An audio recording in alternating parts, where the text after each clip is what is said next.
எது சொல்லணும், குறைபாடுகள் இருக்கிறத சுட்டி காமிக்கிற தவறு கிடையாது. பொதுவா எல்லாத்தையுமே சொல்றது வந்து உங்களை மாதிரி பத்திரிகைக்கார ஊடகவியலாளர்கள் நாளடைவில் பொறுத்த வரைக்கும் அவரோட நம்பகத்தன்மை குறையும். தவிக தலைவர் விஜய் சுற்றுப்பயணம் குறித்து செய்தியாளர் சந்திப்பில் மதிமுக எம்பி துரை வைகோ கருத்து தெரிவித்துள்ளார். அது நீங்க ஒரு சகோதரர் விஜய் பொறுத்த வரைக்கும் ஒரு ஒரு ஒரு எதிர்கட்சியை செயல்பட நினைக்கிறாரு. அவர் அரசியலுக்கு வந்து ஏற்கனவே பல இடம் சொல்லியிருக்கிறேன், வரவேற்கத்தக்கது. அவர் ஒரு படித்தவர், பின்னாடி ஒரு பெரிய ஒரு இளைஞர் பட்டாளம் இருக்கு, அதெல்லாம் சரிதான். ஆனால் பொதுவாக எல்லாத்தையும் ஒரு குற்றச்சாட்டா சொல்லுது. அவருடைய நம்பிக்கைத்தன்மை தான் ஒரு கேள்விக்குறியாங்க என்னுடைய கருத்து. சில கருத்துகள் எடுத்து மாற்று கருத்து கிடையாது. ஆனா குறிப்பா அவருடைய மாண்பு முதலமைச்சருடைய வெளிநாட்டு பயணங்கள் அது போன்ற அவருடைய கருத்து வந்து ஏற்புடையது அல்ல.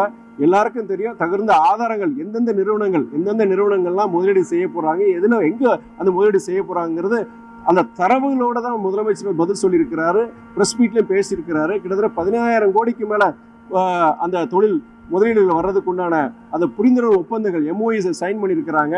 அது எந்தெந்த தொழில் நிறுவனங்கிறது முதற்கொண்டு அவர் சொல்லியிருக்கிறாரு. இதுல போய் எந்த மாதிரி ஒரு பேசுறது அவருடைய இதுக்கு நல்லது இல்லைன்னு சொல்லுவாங்க. ஒன்றிய அரசுடைய மாற்றாந்தாய் மனப்பான்மையை குறித்து அவர் பல கருத்துக்கள் தெரிவிச்சிருக்கு. அதுக்கு எனக்கு ஏற்புடையது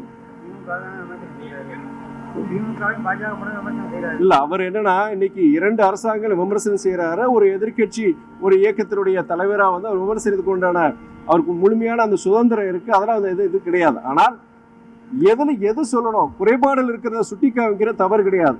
பொதுவா எல்லாத்தையுமே சொல்றது உங்களை மாதிரி பத்திரிகைக்கார ஊடகவியலாளர்கள் நாளடைவில் பொறுத்த வரைக்கும் அவரோட நம்பகத்தன்மை குறையும். அவர் சகோதரர் விஜயோட நம்பகத்தன்மை தான் குறையும். அப்புறம் எல்லாமே இப்படிதான் சொல்றாங்கிற ஒரு தவறான ஒரு மனப்பான்மை ஜனங்கிட்ட வருங்கிறத என்னுடைய ஒரு கருத்து. செய்திகளை உள்ளது உள்ளபடி தெரிந்து கொள்ள ரெஃப்ளெக்ட் நியூஸை சப்ஸ்கிரைப் பண்ணுங்க.